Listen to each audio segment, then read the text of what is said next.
Shannon, are the Patriots clearly the best team in the NFL? No, right they're now? not clearly the best team. Are they the best team? I would say the Vikings are in that discussion. The Eagles are in that discussion. I would lean a little towards the Patriots because of number 12. But are they head and shoulders above Philly? Are they head and shoulders above Minnesota? Absolutely not.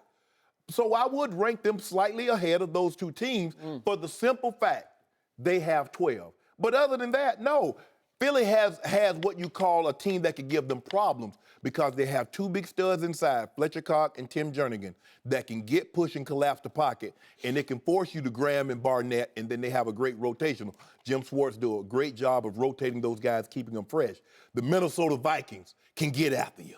They got Xavier Rose, they got Harrison Smith, they got Barr, and then you go to that D-line with Linville Joseph, Everson Griffin, and Robinson. They're loaded, they're talented. They can cause you some problems. But I would give a slight nod to the Patriots because of Tom Brady. But are they head and shoulders above those two teams? Absolutely not. To answer Joy's question, the New England Patriots are clearly the best team because they have far and away the best quarterback in the National Football League. And guess what? He's only 40 years old. He's still got like 5 more great years left. Whatever. Yeah, whatever.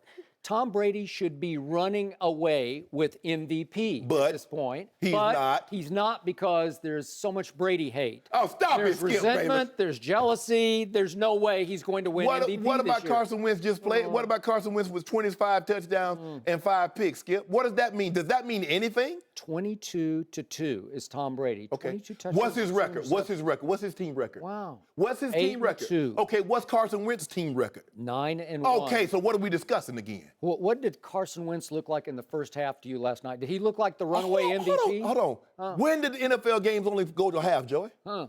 But in the second half, he looked okay. He threw for a grand total of 88 yards in the second half. He had a long handoff for a touchdown against a defense that you dismissed as trash, a defense that I have predicted, I've told you all along, it just gives up and gives in the second half without Sean Lee. So that's an MVP caliber performance. Hold on, Skip. I give no stop. You just heaped praise and talked about Rod Marinelli. He's the star, and they're the top 5. They're a top 5 scoring defense. No. Let me finish, Skip. Let me say this. You talk about how they don't let you score, and they were top 5 scoring defense, and they yada yada yada. Now all of a sudden you don't like your defense that you knew you were going to have at the beginning of the season. But I do love me some Tom Brady. And back to Tom Brady, you realize that his defense is still dead last in the NFL in yards allowed. Yards allowed. They still allow 402 yards a game. But Skip, they gave up 344 yesterday. Still won 33-8. What about points? Where are they points allowed? They have risen slowly but surely up to 13th, which is kind of middling, but much better than it used to be because they used to be at the bottom of the NFL.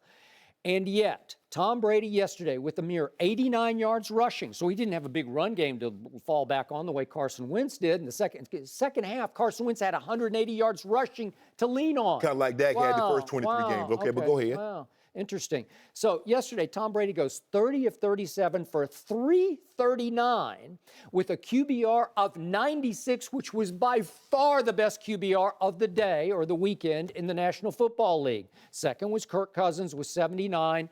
He should have gotten docked a little bit more for that intentional grounding, but still, he had a 79, which shows you he makes lots of plays, but not the play, right?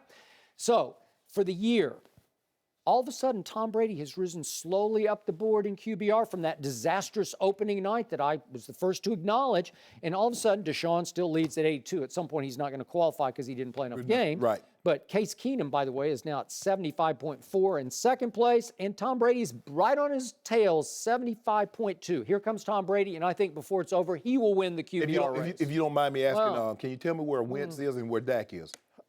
Right now, Tom Brady is at 75.2 and Wentz is next at 73.2. So Tom Brady has passed the quote-unquote MVP favorite. What does that tell you in QBR? Hold on. That would tell me that Tom Brady should be the QBR MVP. Hold on. But those two guys also leapfrogged somebody else that was on your list that you'd like to mention. Where is he now? I thought this was a Tom Brady Okay, question. I'm just asking. I've already said, I've told you. How many times do I have to tell you? You had a bad game last night. No, I'm just asking about QBR. He had a QBR of what, 11? No, so where is he in reference? He's fifth. He's fallen all the way to fifth because he had an 11 last night. Okay.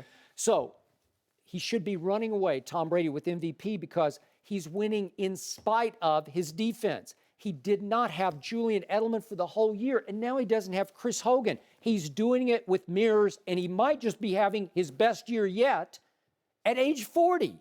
That's incomprehensible to me. He is the reason New England will beat Pittsburgh. If they meet, they're going to meet again on December, 17th at Pittsburgh. But I say Tom Brady wins that game because he's lifetime 10-2 versus Pittsburgh. He's lifetime 5-2 at Pittsburgh. And he's having, arguably, his best year yet after a horrendous start. But, Skip, if you look at what the Vikings did, they held the league's #1 scoring offense, averaging over 33 points a game. They gave up 7 points on the first drive and shut them out. Am I surprised? Am I surprised that Minnesota won? No. Although I picked the Rams, I'm not surprised that they won, Skip. I'm surprised that with the ease they took them apart. Okay, so I still say it's a quarterback's game, and this quarterback is just laying it on the whole league. There's nothing like him. He put on another masterpiece performance yesterday. The Raiders, okay? But he just toyed with them. Where are the Raiders ranked defensively?